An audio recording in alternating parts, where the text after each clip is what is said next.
Olá, e aí, tudo bem com você? E hoje, assim como no programa passado, a gente vai entender direito sobre direito digital. Entre outros pontos, questões como fraudes financeiras online, herança digital e transformações do direito processual no mundo virtual, com destaque para a produção de provas e a citação de réus, claro, sempre trazendo para a conversa a jurisprudência aqui do Superior Tribunal de Justiça. Meus dois convidados e eu queremos que você fique com a gente para entender direito esses temas. Não sai daí.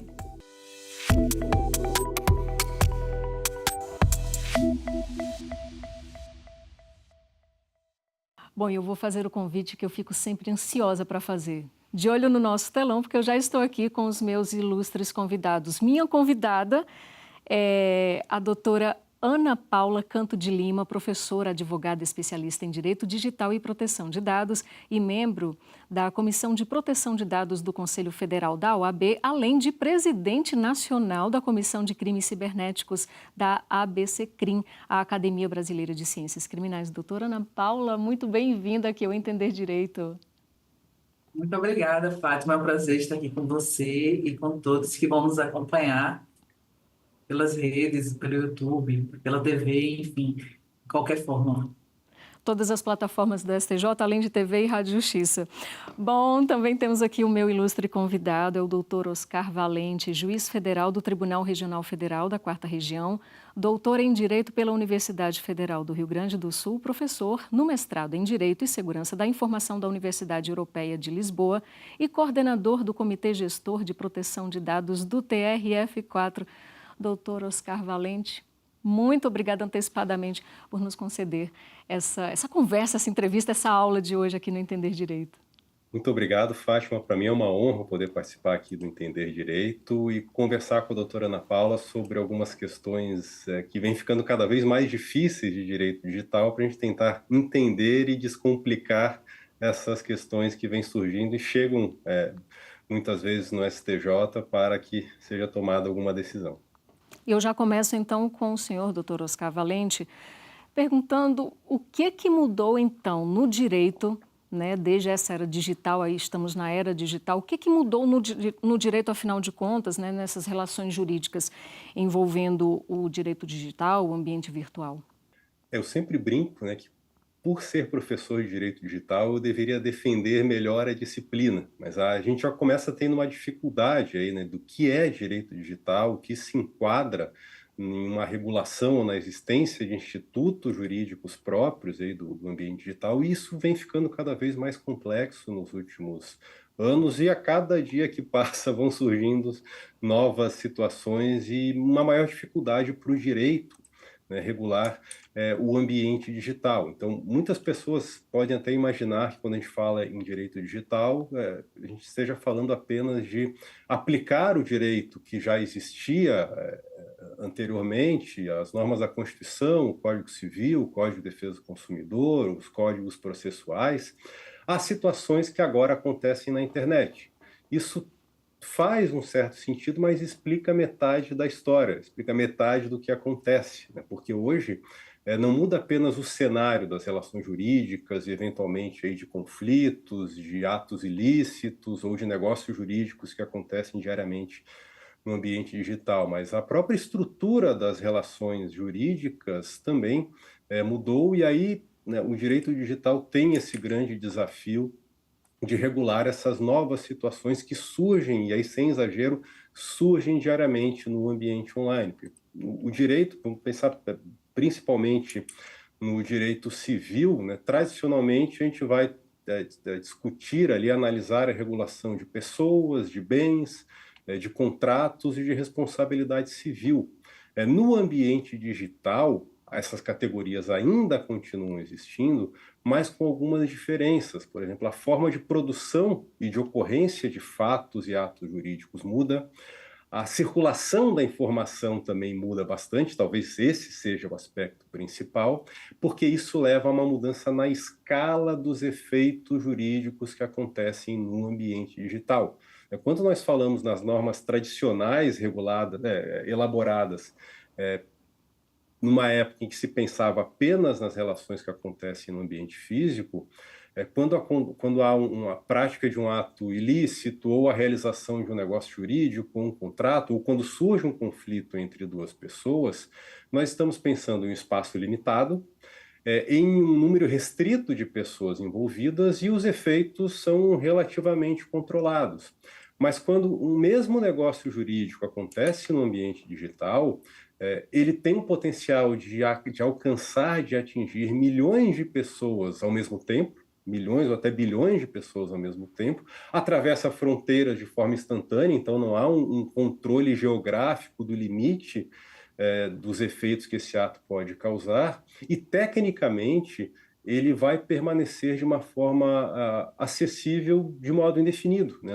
Tecnicamente não há uma solução para, digamos, fazer cessar um ato ilícito ou controlar os efeitos de um ato ilícito que acontece no ambiente digital. Então, por exemplo, se alguém faz um comentário ofensivo a outra pessoa dentro de uma sala de aula ou de um ambiente de trabalho, né, isso acontece no espaço delimitado, com uma quantidade pequena de pessoas e os efeitos ali são controláveis. Mas se isso acontece no ambiente digital, por exemplo, numa rede social, né, não há como controlar os efeitos desse ato e isso gera danos exponenciais e permanentes para a pessoa atingida. Então, e aí uma outra questão extremamente importante é que quando nós falamos em uma relação jurídica no ambiente físico, nós temos relações diretas. No ambiente digital, são relações mediadas por uma infraestrutura tecnológica com provedor de conexão, provedores de aplicação, hoje em dia sistemas automatizados, o uso de modelos de inteligência artificial, e que faz surgir uma outra, entre aspas, se fala, tem uma outra pessoa na relação jurídica. O professor Ethan Katz, ele fala que a tecnologia é uma quarta parte nas relações jurídicas, porque se surgir um conflito, nós não temos mais duas partes em conflito e o judiciário para resolver. Há uma quarta parte que faz a intermediação dessa relação, que é a tecnologia. Então, isso também gera uma maior dificuldade para se interpretar e aplicar o direito a essa situação. E aí nós temos várias questões, inclusive relacionadas a provas digitais, a essas diferenças do conflito físico e do conflito que acontece no ambiente digital, mas eu não quero antecipar muito o que pode surgir aí nas próximas perguntas em relação a casos práticos. E eu concluo essa introdução, essa apresentação, destacando que o direito digital ele não é apenas o direito aplicado à internet, mas ele também precisa se preocupar com a regulação jurídica de atos e fatos que acontecem numa escala exponencial, mediada por instrumentos tecnológicos, ou seja, nem sempre há uma intervenção humana, e sem território, né? Não há limites geográficos nessas relações jurídicas.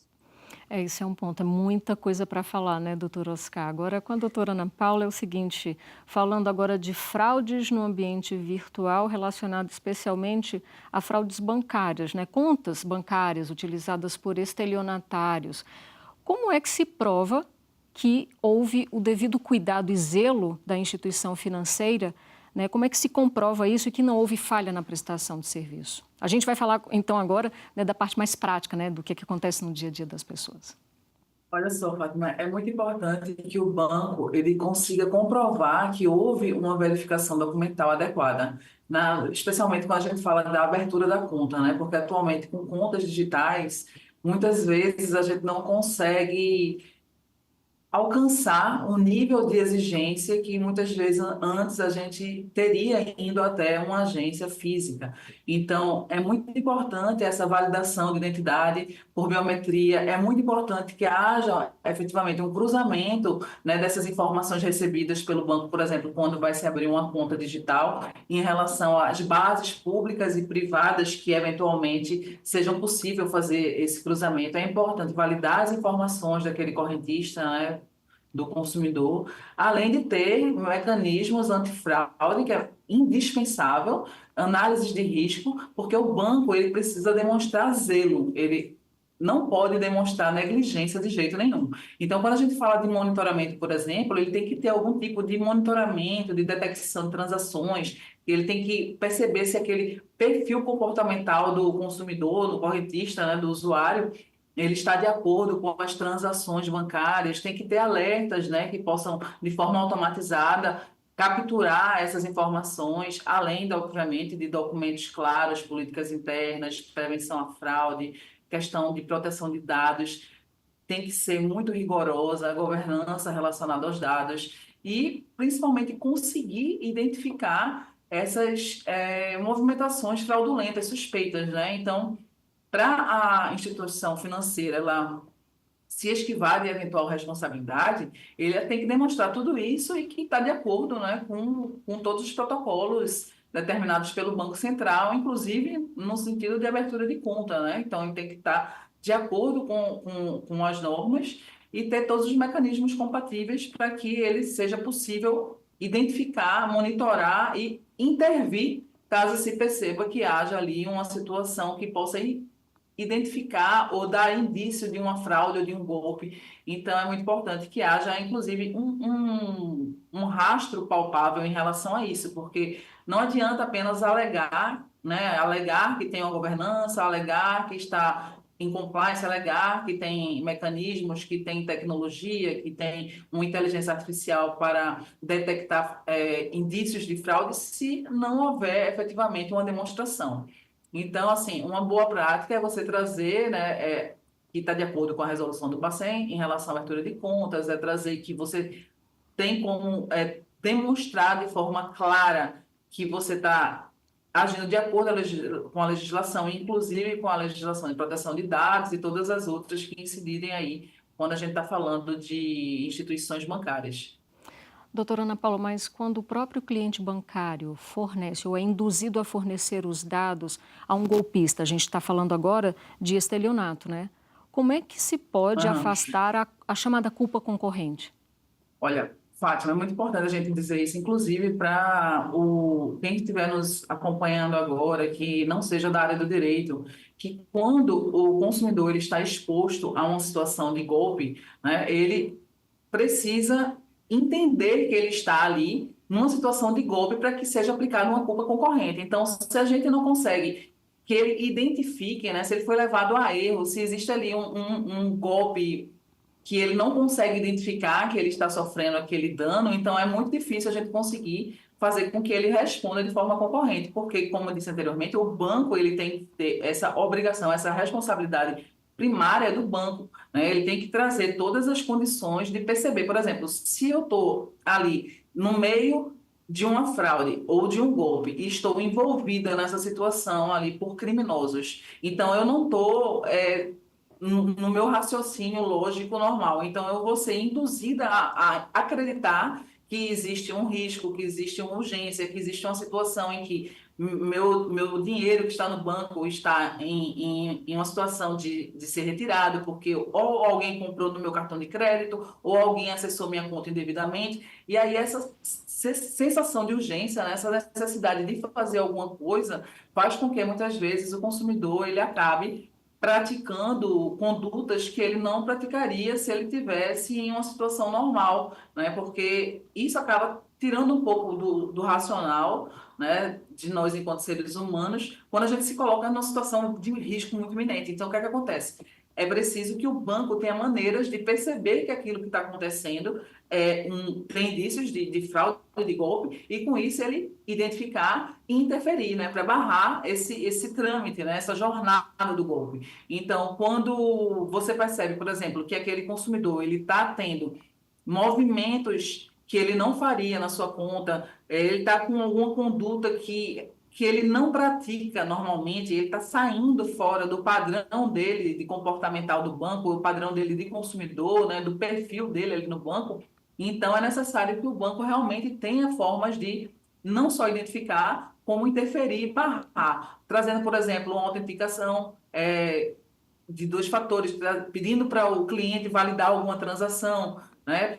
Então, bloqueando de repente o valor que está saindo, pedindo para o cliente ligar para a central do banco. Então, tem diversas maneiras que o banco pode fazer, né, para tentar interferir nesse processo, né, que é uma condução, né? O consumidor ele é envolvido e ele vai sendo levado até o momento do golpe de forma muito ardilosa. Então, o banco consegue perceber que aquilo ali está acontecendo. Por quê?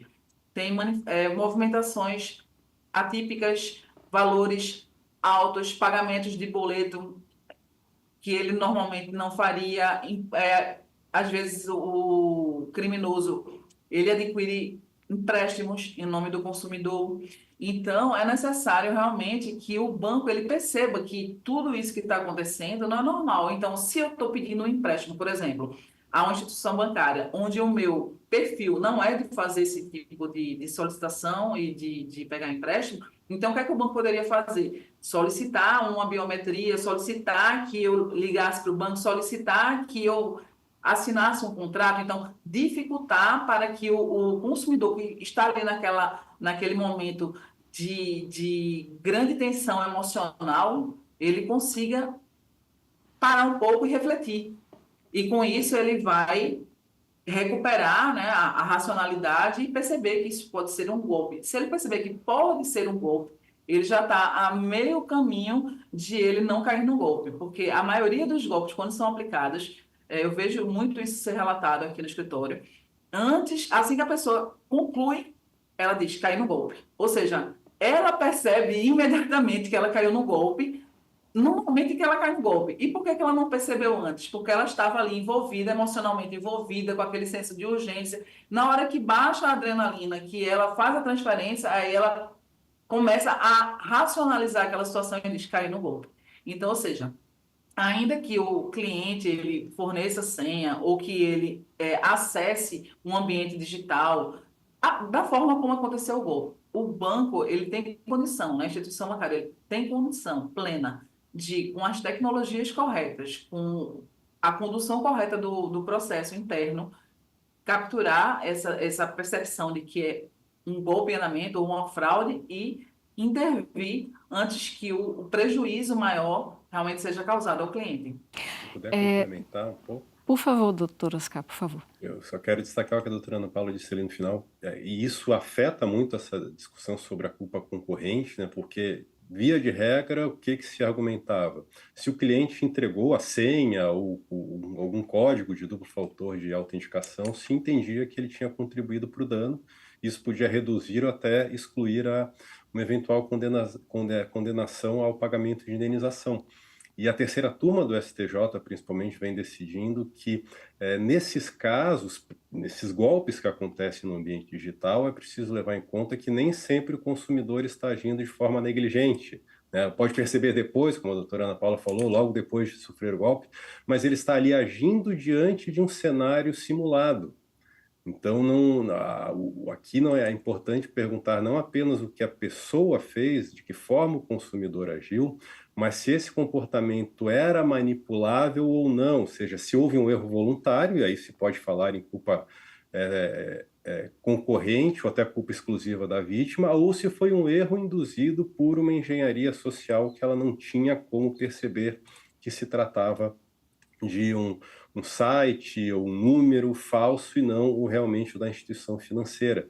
E isso é interessante até a gente ligar essa questão com a Lei Geral de Proteção de Dados Pessoais, que no artigo 42 prevê que o controlador dos dados sempre tem responsabilidade pelo que acontece. Então, se uma pessoa sofre um golpe porque os golpistas sabiam que ela tinha conta nessa instituição financeira, esse vazamento, essa informação saiu obrigatoriamente da base de dados da instituição financeira. Isso, pela LGPD, atrai aí, no mínimo, a responsabilidade de provar que tomou as medidas necessárias para evitar esse tipo de golpe bancário. Eu queria também complementar, Fátima, mais uma coisa importante que eu lembrei agora.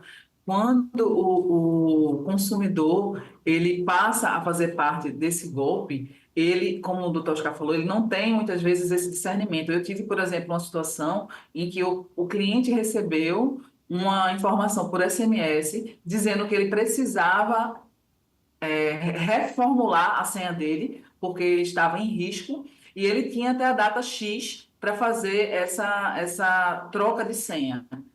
Com a correria do dia a dia, ele não percebeu. E quando ele verificou o SMS, ele já estava no último dia da validação de senha e ele pensou, vou ficar o final de semana sem acesso ao meu aplicativo. O que aconteceu? Ele entrou no aplicativo, o ambiente do aplicativo era exatamente idêntico, igual ao que ele estava acostumado com o banco, né, de lidar no dia a dia ali do banco dele, e ele fez a alteração da senha. Quando ele fez essa alteração da senha, na verdade, ele não estava no ambiente do banco, ele estava em um ambiente simulado, como o Dr. Oscar bem falou, e esse ambiente simulado buscava exatamente coletar as senhas para que depois entrassem no banco efetivamente e fizessem várias transações. Então, foi exatamente o que ocorreu.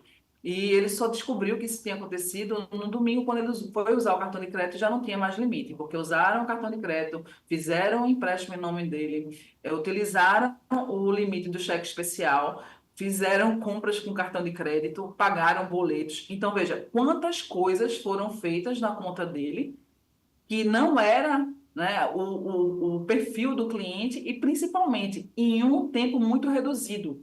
Ou seja, em menos de 3 horas, tudo isso aconteceu. Então, como é que a instituição bancária não percebe que está acontecendo massivamente uma situação atípica em tantas frentes diferentes a ponto de não interferir de alguma maneira, né? E quando foi contactado o banco, ao invés de tentarem solucionar o caso, disseram que iam dar continuidade como se ele tivesse, ele próprio, feito todas essas transações, né? E não um criminoso, né? Então, como se ele tivesse tentando ludibriar o banco e tudo isso foi feito por ele mesmo, né? Então, o que aconteceu?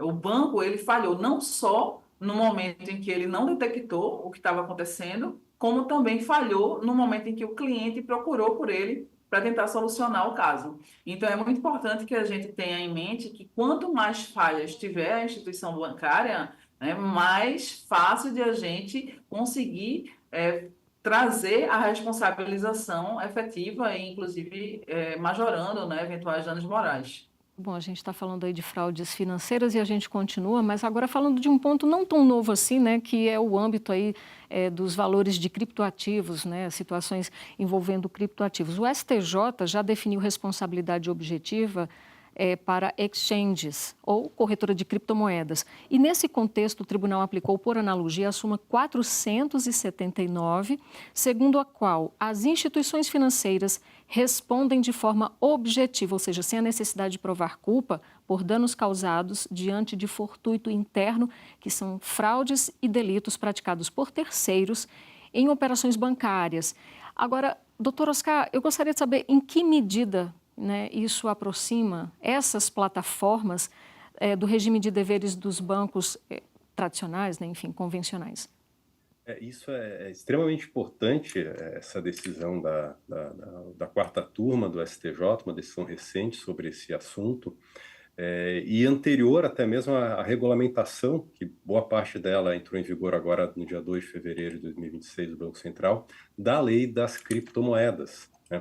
Porque a lei das criptomoedas já, e depois com a definição do Banco Central como autoridade reguladora, já começou a trazer, né, todas as prestadoras de serviços de ativos virtuais para o sistema financeiro nacional, ou seja, considerando essas pessoas jurídicas como, ainda que aproximadas, não diretamente integradas, mas já, né, tendo deveres e responsabilidades similares aos das instituições financeiras. Então, isso também traz aí como consequência essa necessidade de o direito, a gente trazer para o ambiente digital uma noção tradicional do direito de tratar, né, as plataformas, aplicativos digitais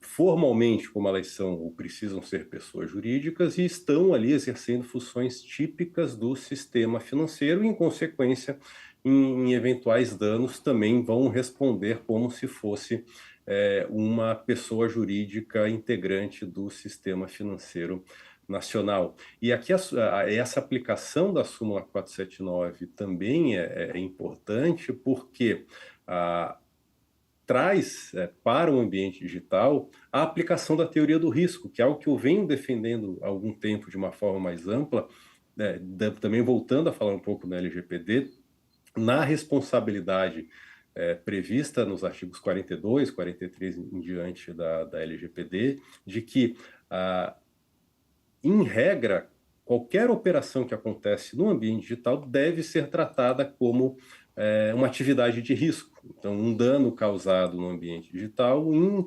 princípio, deveria sempre atrair, né, para a pessoa jurídica que exerce alguma atividade no ambiente digital a aplicação, via de regra, da responsabilidade objetiva, que foi isso que o STJ fez nesse caso. Então, o que é importante aqui nessa decisão é que essa ideia do fortuito interno que está previsto na súmula 479, ou seja, um dano que, ainda que tenha sido causado por terceiro, está ligado ao risco da atividade exercida, né? E isso se aplica, né, pensando no sistema financeiro tradicional, a clonagem do cartão de crédito, que a doutora Ana Paula respondeu na pergunta anterior, a fraude ali no acesso ao aplicativo do Internet Banking, a invasão de conta, o furto de valores, que infelizmente isso tem se tornado cada vez mais comum, ou seja, a instituição financeira não praticou o golpe, não, em tese, né, não facilitou a prática do golpe, mas esse golpe, a prática de um crime, só foi possível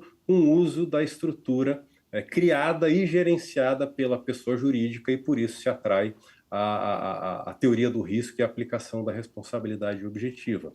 E o que o STJ vem fazendo em algumas decisões relacionadas à prestadora de serviços de criptomoedas, principalmente a quarta turma do STJ, é trazer essa teoria também para essas prestadoras de serviços que se tornam responsáveis de forma objetiva por invasão de contas, por saques ou transferências não autorizadas com o uso de criptomoedas.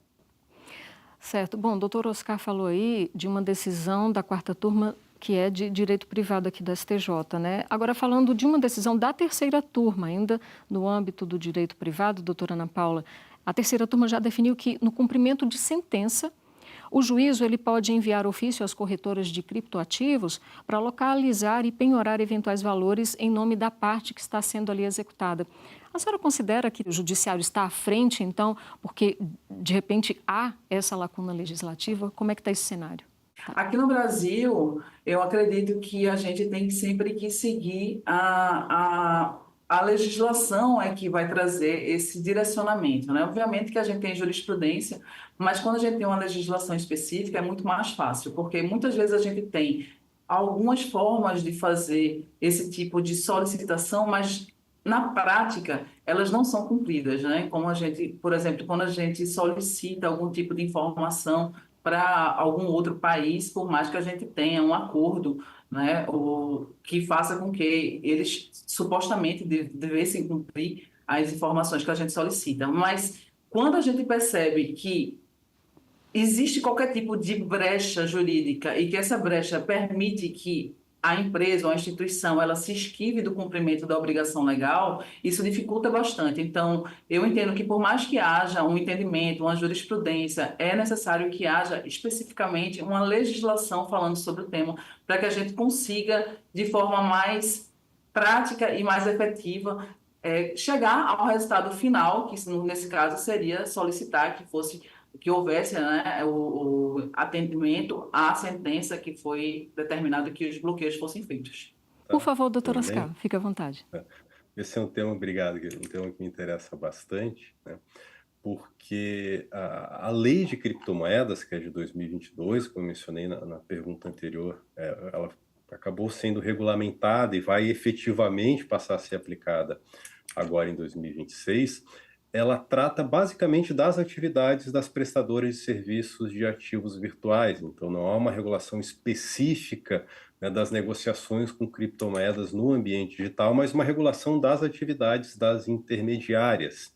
E aí o que o STJ vem decidindo, a terceira turma principalmente, a quarta turma também, é que sim, entre as medidas que o juiz pode adotar com fundamento no artigo 139 do CPC, já que, né, esse caminho não vai seguir o caminho do cisbajude, ou seja, que é o caminho que seria das instituições financeiras, via de regra, para se tentar eventualmente o bloqueio de valores para o cumprimento de uma decisão judicial, é possível oficiar as prestadoras de serviços de ativos virtuais para o cumprimento de decisões judiciais, seja para fornecer dados das pessoas que realizaram determinada transação, e seja, inclusive, para promover o bloqueio de criptoativos. E aí eu destaco que, dentre essas 3 resoluções do Banco Central, a 520, que está em vigor agora desde o dia 2 de fevereiro, ela prevê que as pessoas jurídicas custodiantes de criptomoedas devem atender de imediato às ordens judiciais, ou seja,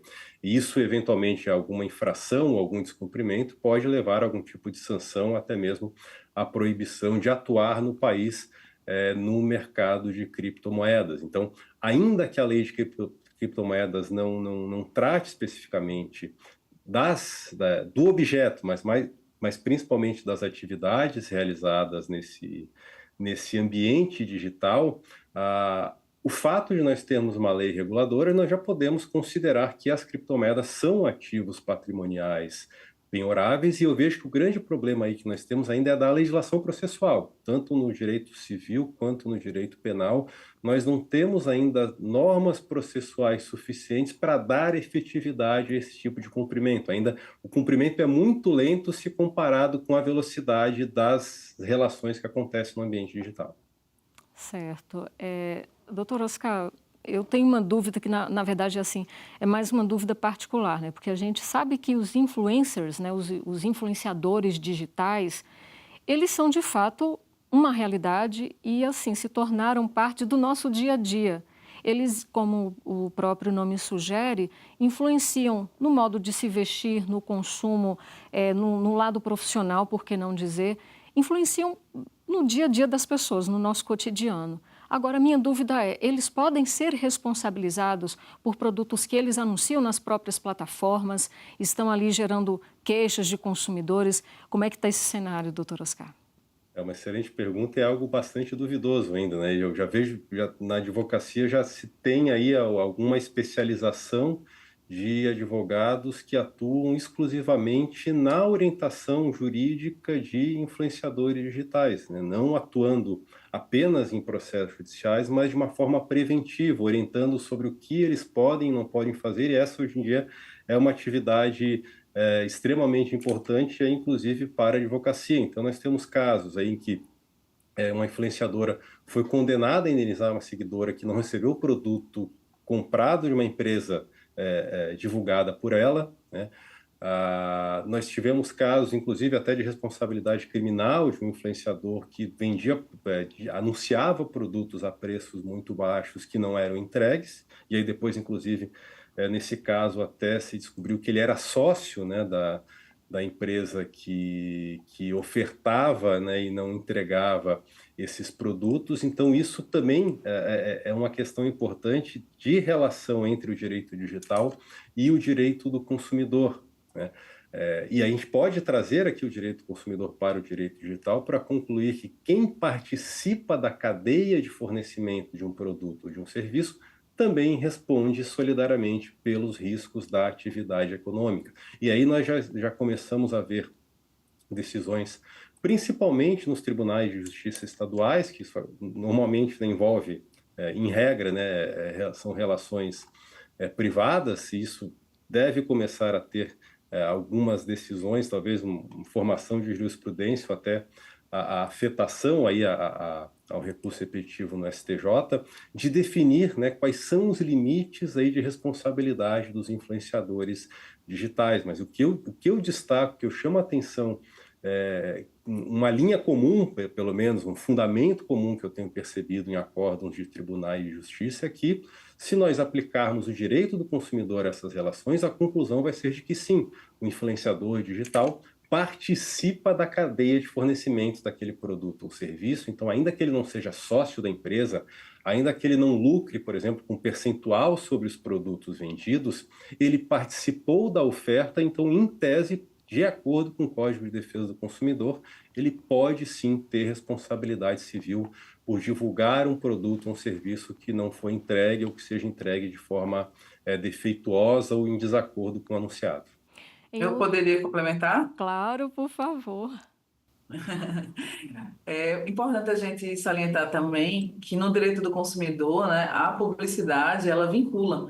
Então, aquilo que a gente afirma, né, como sendo parte daquela oferta, ela vincula, especialmente quando a gente fala do influenciador, né, quando ele assegura, né, quando ele passa a credibilidade dele para aquele produto, né, quando ele assegura que tem uma segurança, quando ele diz que usa, que Usa, confia, exatamente. que é 100% efetivo, eficaz. Então, ele está emprestando a credibilidade dele, né, para esse produto ou esse serviço que ele está vendendo. E quando ele vende, especialmente, né, através de links ou se ele for um afiliado, por exemplo, ele está auferindo vantagem com esse tipo de produto, né, aí complica ainda mais a situação, né? Então, é sempre bom deixar claro quando você é influencer, né? Quando você está apresentando o produto, deixar claro que aquilo ali é uma publicidade, né? Inclusive, algumas redes sociais, elas já possibilitam que você coloque aquilo ali que você está, um vídeo, por exemplo, como publicidade, né? Então, e evitar passar a sua credibilidade para aquele produto no sentido de afirmar a garantia, né? Ou mesmo intermediar pagamento, e tampouco, né, compartilhar os dados dos seus seguidores com essas plataformas ou esses vendedores de produto. Então, é muito importante que a gente tenha em mente a boa-fé objetiva quando a gente fala dessa relação do influencer com o seu seguidor, porque tudo que ele fala e ele valida, acaba que o seguidor, que é influenciado por ele, né, vai entender como sendo realmente verídico. Então, é importante que isso fique claro. Bom, a gente pensa que 1 hora é muito tempo, mas a gente já abordou esse assunto de direito digital no programa anterior. Vou olhar aqui para essa tela para dizer o seguinte: quem estiver interessado em acompanhar o primeiro programa sobre direito digital, o QR Code vai estar aqui em algum canto da tela, é só apontar a câmera do celular e conferir o nosso primeiro programa. Porque, assim, a gente está pincelando esses assuntos, porque é muita coisa para falar. Eu acho que vocês concordam com isso, né, doutora Ana Paula e doutor Oscar? E a gente já vai pular para outro assunto, que é sobre conversas por aplicativos de mensagens, troca de mensagens. O STJ já reconheceu que a divulgação não autorizada de mensagens por WhatsApp pode gerar direito à indenização. Agora eu quero saber da doutora Ana Paula, né? Como é que a Corte, então, vem separando, como é que o Judiciário, de um modo geral, especialmente aqui o STJ, vem separando a legitimidade de juntar aos autos provas por conversas de WhatsApp sem violar o direito à privacidade? Você fala sobre uma prova que foi adquirida de forma indevida ou com um acesso devido, como, por exemplo, em um grupo de WhatsApp, porque aí a gente muda um pouquinho a situação. Se Fala for das uma duas prova, por formas, então, exemplo, isso. As duas formas, então, para a gente entender direito como é que fica essa situação. pronto, quando há um acesso indevido ao WhatsApp, por exemplo, se alguém espelha o meu WhatsApp em um WhatsApp web, por exemplo, né, então ele vai ter um acesso indevido àquelas minhas conversas. Então, é um acesso não autorizado, né? O STJ, ele entende que isso equivale a uma interceptação indevida de comunicação telemática, né? Então, isso viola o quê? Viola o nosso sigilo constitucional. Então, quando a gente está falando de uma violação de um sigilo, tem uma prova ali que ela não está adequada, né? Então, ela foi adquirida de forma ilícita, né? Então, a ilicitude está onde? Está no modo de obtenção da prova. Então, quando essa prova ela já nasce assim contaminada, nesse caso, seja por invasão, fraude ou qualquer tipo de monitoramento, que a gente também sabe que tem alguns aplicativos que monitoram, espelham e tudo mais, então ela deve ser desentranhada do processo, né? Que é uma determinação, inclusive, do Código de Processo Penal. Então, não, a gente não consegue relativizar isso, inclusive é uma opinião também da Corte, né? Porque o sigilo da comunicação, ela precisa ser respeitada, né? E já quando a gente fala, por exemplo, um grupo de WhatsApp, onde a pessoa está ali conversando entre eles sobre determinados assuntos, né? A gente entende que uma prova obtida ali, com todo mundo que está no grupo, ela pode ser considerada válida. O que não acontece, por exemplo, se esse tema que estiver sendo debatido no grupo for compartilhado de forma inadequada, né, para uma outra pessoa, ou um outro grupo, ou com outra finalidade. Então, é importante que a gente siga, né, um direcionamento quando a gente fala de prova de WhatsApp, principalmente sempre que possível validar essa prova, né? Validar como? A gente pode validar de diversas maneiras. A gente pode validar através de plataformas, né, que já, inclusive, já tem uma validação do próprio tribunal em relação à captura de provas no ambiente digital. A gente pode também validar através de atas notariais, o que é uma coisa que vem sido muito debatido, porque muitas vezes quando a gente apresenta uma prova, ou um e-mail, ou uma conversa de WhatsApp, qualquer coisa, o escrivão ele vai relatar o que ele está vendo, né? E muitas vezes o que ele está vendo é fruto de uma manipulação ou de uma situação que muitas vezes ele não tem a capacidade técnica de demonstrar, de entender ou certificar que aquilo ali foi, por exemplo, fruto de uma fraude, né? De uma manipulação. Então, existem muitos debates relacionados a essa questão da prova quando a gente fala, né, como que a gente vai diferenciar um print que realmente é legítimo, né, que tem uma validade legal de um que não, a gente pode pensar, por exemplo, quando você juntá-lo ao processo, imediatamente haverá uma impugnação e aí você, se não tiver uma validação daquele print, você simplesmente vai ter que invalidá-lo, né? Então, o interessante é que a gente consiga, mesmo que haja uma solicitação judicial, que a gente consiga de forma legal, lícita, para que aquela prova ela tenha realmente uma validade e que o processo siga sem nenhum tipo de intercorrência. Doutora Ana Quer Paula, complementar por sem favor. atrapalhar? Não atrapalha nunca, Obrigado. por favor, pode me interromper. Isso é um ponto extremamente importante que a doutora Ana Paula respondeu, e o STJ começou com essas primeiras condenações aí por coincidência, agora eu não me recordo se foi depois da publicação ou da entrada em vigor da LGPD, porque surgiu a seguinte dúvida: a LGPD, lá no artigo 4º, inciso 1º, prevê que ela não se aplica a tratamento de dados pessoais realizados por pessoa natural para fins particulares e não econômicos. E aí, ou seja, então, uma conversa por WhatsApp ou por outro aplicativo de mensagens, ou até pelo próprio aplicativo de envio de mensagens do smartphone, quando feito para fins particulares e não econômicos, né, a gente não precisa se preocupar que não teria sentido aplicar a LGPD nesse tipo de situação. Só que isso não significa que os dados que uma pessoa manda para outra não estejam protegidos. E aqui eles são protegidos pelo Código Civil e pelos direitos da personalidade. Esse é outro ponto que ainda as pessoas têm muita dificuldade de compreender, porque foi extremamente potencializado pelo ambiente digital. E eu sempre digo que quando a gente vai estudar proteção de dados, direito digital, a gente sempre tem que ir lá nos artigos 11 a 21 do Código Civil, nos direitos da personalidade, porque uma boa parte das respostas nós vamos encontrar lá, inclusive para essas condenações no STJ sobre a divulgação não autorizada de mensagens, de arquivos de áudio, de imagens e de vídeo, porque na proteção dos direitos da personalidade, e aí especificamente no artigo 20 do Código Civil, nós temos transmissão da palavra e a publicação, exposição ou utilização da imagem de uma pessoa.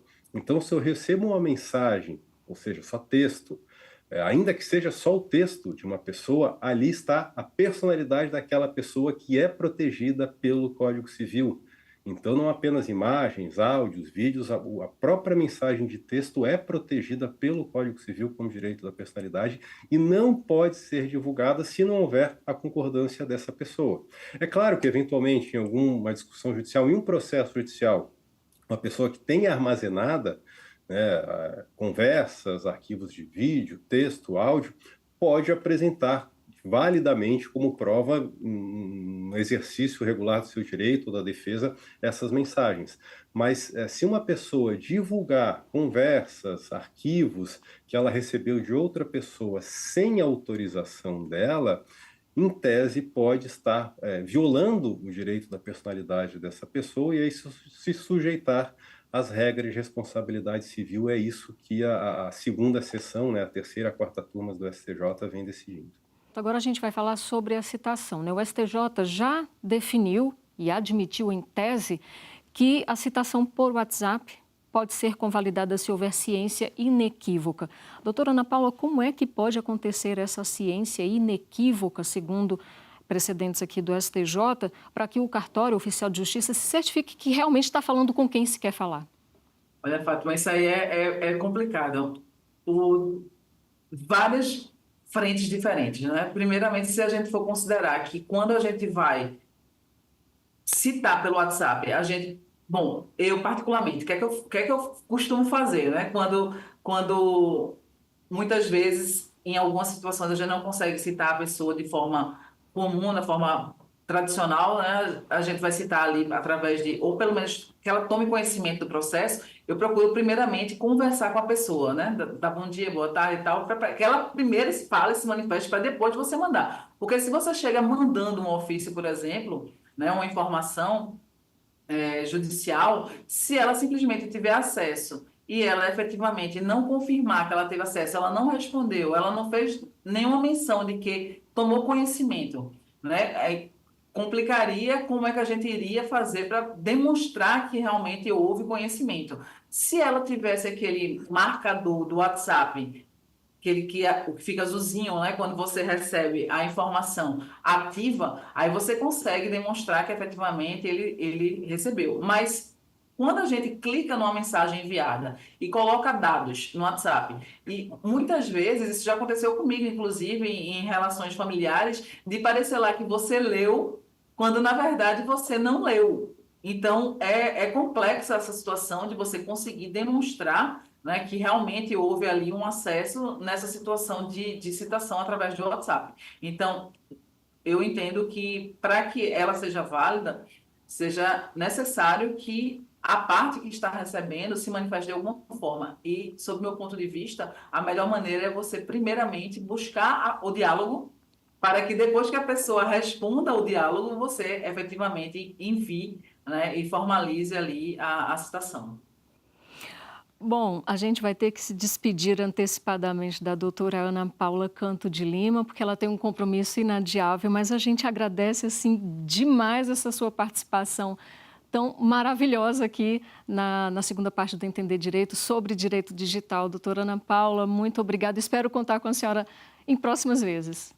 Muito obrigada, Fátima. Quero agradecer a você, a todos que nos acompanharam, a toda a equipe aí do Entender Direito, ao meu amigo doutor Oscar Valente, parceiro de vários projetos e iniciativas, e fico à disposição para novas oportunidades. É sempre um prazer compartilhar conhecimento, estar aqui com vocês e fazer minha parte para que o máximo de pessoas consigam entender melhor o direito.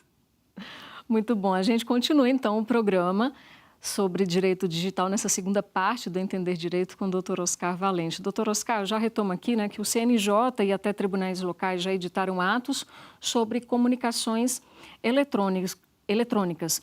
E como é que seria possível harmonizar essas experiências infralegais com eventual legislação nacional e precedentes qualificados no futuro, né? Isso é uma questão importante e eu me preocupava na época lá do CPC 2015 de ele já estar mais atualizado, né? O processo eletrônico e as inovações tecnológicas, ele acabou ficando um código ainda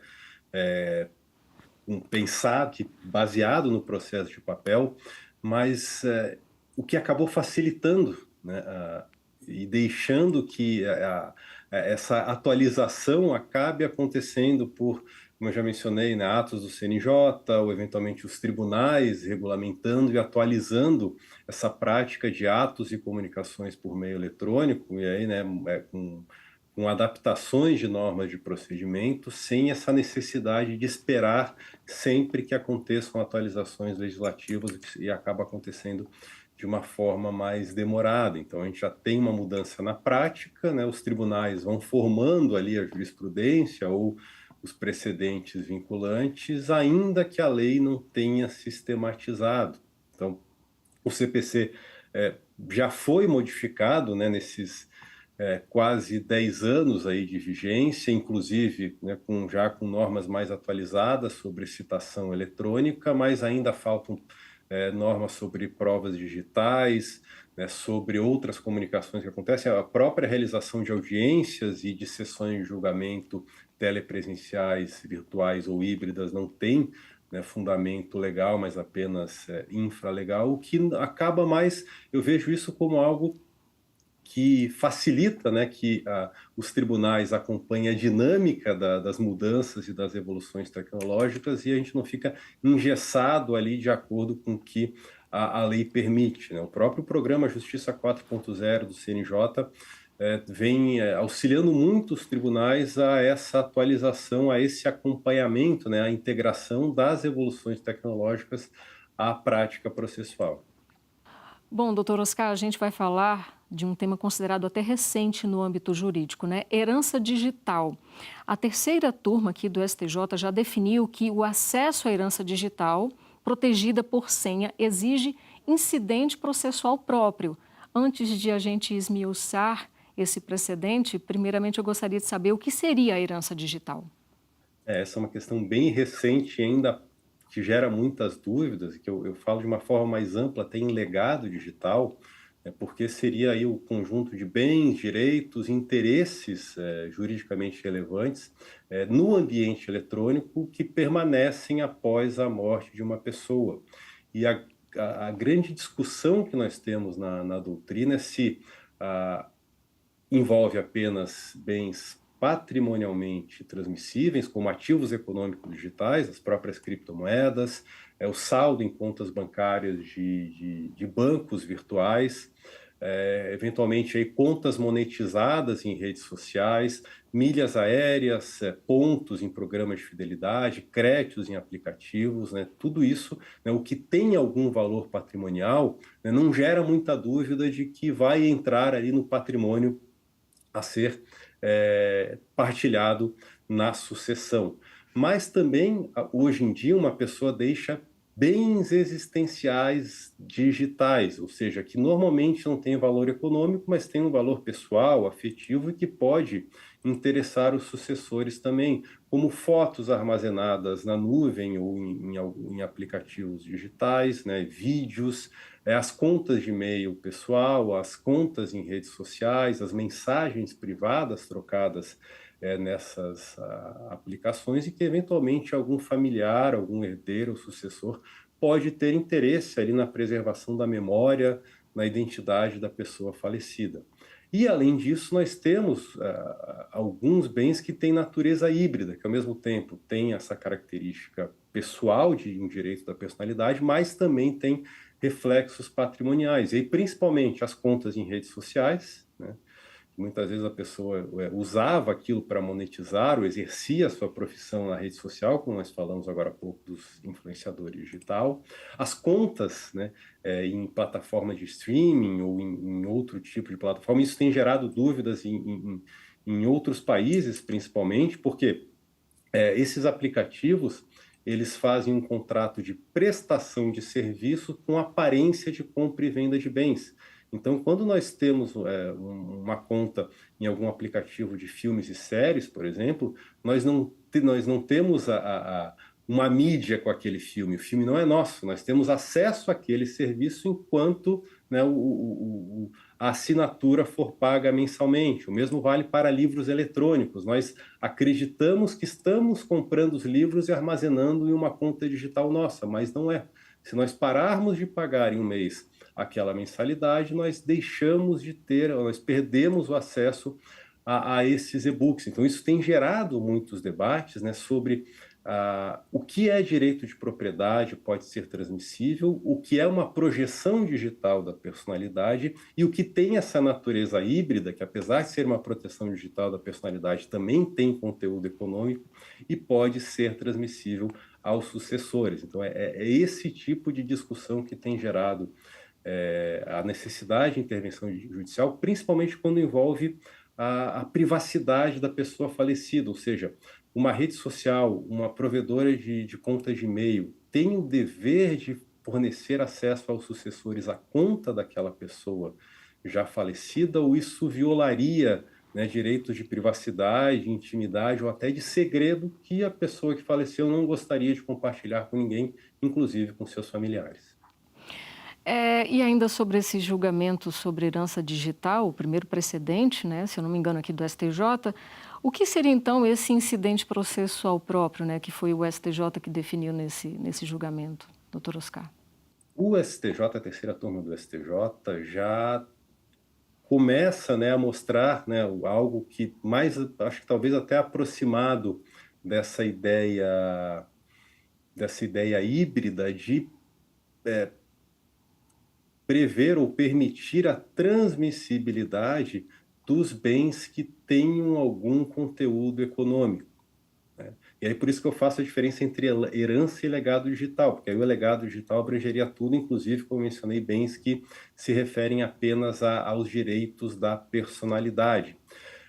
Só que isso ainda gera algumas dúvidas e questionamentos, inclusive judiciais. Por exemplo, uma pessoa pode ter deixado uma conta de e-mail sem nenhum conteúdo econômico, em tese não seria transmissível, mas tem alguma informação relevante ali que os familiares, os sucessores querem ter acesso. Então, nós já tivemos casos em processos judiciais em que se designou um perito ou um terceiro ali que teve acesso àquela conta, separou as mensagens que seriam relevantes para a sucessão, apresentou sem dar acesso, né, sem violar a privacidade da pessoa falecida. E aí eu volto a falar de novo do Código Civil, dos artigos 11 a 21, que protegem os direitos da personalidade, que prevêem expressamente que a proteção da personalidade permanece mesmo após a morte da pessoa. Então, o que o STJ decidiu de uma forma ampla, né, é que os bens digitais de natureza patrimonial integram a herança, então eles são transmissíveis, e os conteúdos digitais existenciais, o que são protegidos pelos direitos da personalidade, que não têm um conteúdo econômico direto, eles não têm uma transmissibilidade automática na herança. Aí vai se verificar caso a caso se há interesse ou não ao acesso, né, e ao que pode ser acessado pelos sucessores, e aí, se for o caso, como eu já falei, já aconteceu em processos judiciais, inclusive de se designar a produção de prova pericial para que um terceiro, resguardado o sigilo, inclusive o sigilo profissional, possa destacar ali do acesso que ele vai ter à conta de e-mail ou de rede social, o que vai integrar a herança para que não seja violado os direitos da personalidade da pessoa falecida e também, especialmente, a privacidade. Ok, a gente tinha conversado até em off, né, que 1 hora parece até que a gente passa assim 10 minutos só conversando, quando a conversa é muito produtiva, quando a aula é realmente excepcional. E esse foi o caso, viu, doutor Oscar Valente, juiz federal do TRF4, e a gente também contou com a participação da advogada e professora Ana Paula Canto de Lima, de quem a gente teve de se despedir anteriormente por causa de um compromisso inadiável dela. Mas, olha, estou muito, muito feliz com essa nossa conversa aqui nessa parte 2, né, da continuação do tema Direito Digital aqui no nosso Entender Direito. E eu só tenho a agradecer, doutor Oscar, essa sua participação brilhante aqui no nosso programa. Muito obrigada. Obrigado, eu que agradeço, Fátima. Espero que a gente tenha conseguido o objetivo, né, de que ajudar as pessoas a entender melhor o direito e principalmente com essas dificuldades que surgem, as novidades que surgem todos os dias no ambiente digital. Mais uma vez, eu só tenho a agradecer a aula brilhante que vocês nos deram aqui no Entender Direito de hoje, em nome da minha equipe que sempre está comigo. E claro, né, agradeço também a você que ficou com a gente até agora e entendeu direito com os meus 2 convidados. E para continuar a entender direito é fácil. Acesse o canal do STJ nas principais plataformas de vídeo e de áudio, além de acompanhar a TV e a Rádio Justiça. A gente se encontra!